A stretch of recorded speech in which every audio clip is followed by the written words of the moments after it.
حضرت صلی اللہ علیہ وآلہ وسلم پر وحی کا ابتدائی دور اچھے سچے پاکیزہ خوابوں سے شروع ہوا۔ آپ خواب میں جو کچھ دیکھتے وہ صبح کی روشنی کی طرح صحیح اور سچا ثابت ہوتا۔ پھر من جانب قدرت آپ تنہائی پسند ہو گئے اور آپ نے غار حرا میں خلوت نشینی اختیار فرمائی اور کئی دن اور رات وہاں مسلسل عبادت اور یاد الہی و ذکر میں مشغول رہنے لگے۔ جب تک گھر آنے کو دل نہ چاہتا توشہ ہمراہ لیے ہوئے وہاں رہتے۔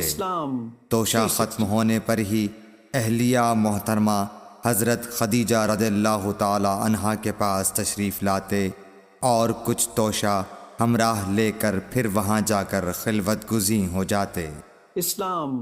یہی طریقہ جاری رہا یہاں تک کہ آپ پر حق منکشف ہو گیا اور آپ غار حرا ہی میں قیام پذیر تھے کہ اچانک حضرت جبرائیل علیہ السلام آپ کے پاس حاضر ہوئے اور کہنے لگے کہ اے محمد پڑھو۔ آپ فرماتے ہیں کہ میں نے کہا کہ میں پڑھنا نہیں جانتا۔ آپ صلی اللہ علیہ وسلم فرماتے ہیں کہ فرشتے نے مجھے پکڑ کر اتنے زور سے بھینچا کہ میری طاقت جواب دے گئی۔ پھر مجھے چھوڑ کر کہا پڑھو۔ میں نے پھر وہی جواب دیا کہ میں پڑھا ہوا نہیں ہوں۔ اس فرشتے نے مجھ کو نہایت ہی زور سے بھینچا کہ مجھ کو سخت تکلیف محسوس ہوئی۔ پھر اس نے کہا کہ پڑھ۔ میں نے کہا میں پڑھا ہوا نہیں ہوں۔ فرشتے نے تیسری بار مجھ کو پکڑا اور تیسری مرتبہ پھر مجھ کو بھینچا۔ پھر مجھے چھوڑ دیا اور کہنے لگا کہ پڑھو اپنے رب کے نام کی مدد سے جس نے پیدا کیا اور انسان کو خون کی پھٹکی سے بنایا۔ پڑھو اور آپ کا رب بہت ہی مہربانیاں کرنے والا ہے۔ بس یہی آیتیں آپ حضرت جبرائیل علیہ السلام سے سن کر اس حال میں غار حرا سے واپس ہوئے کہ آپ کا دل اس انوکھے واقعے سے کانپ رہا تھا۔ آپ حضرت خدیجہ کے ہاں تشریف لائے اور فرمایا کہ مجھے کمبل اوڑھا دو، مجھے کمبل اوڑھا دو۔ لوگوں نے آپ کو کمبل اوڑھا دیا۔ جب آپ کا ڈر جاتا رہا تو آپ نے اپنی زوجہ محترمہ حضرت خدیجہ رضی اللہ تعالی عنہا کو تفصیل کے ساتھ یہ واقعہ سنایا اور فرمانے لگے کہ مجھ کو اب اپنی جان کا خوف ہو گیا ہے۔ آپ کی اہلیہ محترمہ حضرت خدیجہ رضی اللہ تعالی عنہا نے آپ کی ڈھارس بندھائی اور کہا کہ آپ کا خیال صحیح نہیں ہے۔ اللہ کی قسم آپ کو اللہ کبھی رسوا نہیں کرے گا۔ آپ تو اخلاق فاضلہ کے مالک ہیں۔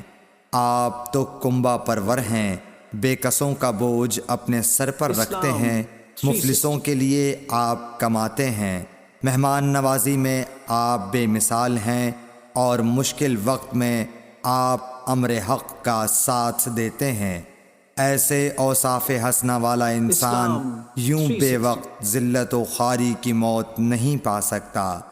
پھر مزید تسلی کے لیے حضرت خدیجہ رضی اللہ تعالی عنہا آپ کو ورقہ بن نوفل کے پاس لے گئیں جو ان کے چچا زاد بھائی تھے اور زمانہ جاہلیت میں نصرانی مذہب اختیار کر چکے تھے اور عبرانی زبان کے کاتب تھے۔ چنانچہ انجیل کو بھی حسب منشائے خداوندی عبرانی زبان میں لکھا کرتے تھے۔ انجیل سریانی زبان میں نازل ہوئی تھی، پھر اس کا ترجمہ عبرانی زبان میں ہوا۔ ورقہ اسی کو لکھتے تھے۔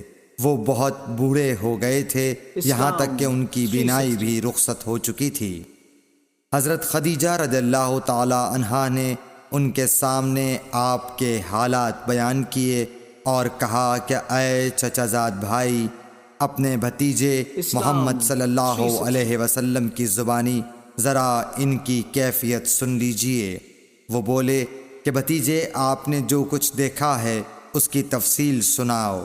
چنانچہ آپ صلی اللہ علیہ وآلہ وسلم نے از اول تا آخر پورا واقعہ سنایا، جسے سن کر ورقہ بے اختیار ہو کر بول اٹھے کہ یہ تو وہی ناموس معزز رازدان فرشتہ ہے جسے اللہ نے حضرت موسیٰ علیہ السلام پر وحی دے کر بھیجا تھا۔ کاش میں آپ کے اس عہد نبوت کے شروع ہونے پر جواں عمر ہوتا، کاش میں اس وقت تک زندہ رہتا جب کہ آپ کی قوم آپ کو اس شہر سے نکال دے گی۔ رسول کریم صلی اللہ علیہ وآلہ وسلم نے یہ سن کر تعجب سے پوچھا کہ کیا وہ لوگ مجھ کو نکال دیں گے، حالانکہ میں تو ان میں صادق و امین و مقبول ہوں۔ ورقہ بولا، ہاں یہ سب کچھ سچ ہے، مگر جو شخص بھی آپ کی طرح امر حق لے کر آیا لوگ اس کے دشمن ہی ہو گئے ہیں۔ اگر مجھے آپ کی نبوت کا وہ زمانہ مل جائے تو میں آپ کی پوری مدد کروں گا، مگر ورقہ کچھ دنوں کے بعد انتقال کر گئے، پھر کچھ عرصے تک وحی کی آمد موقوف رہی۔ صحیح بخاری حدیث نمبر 3۔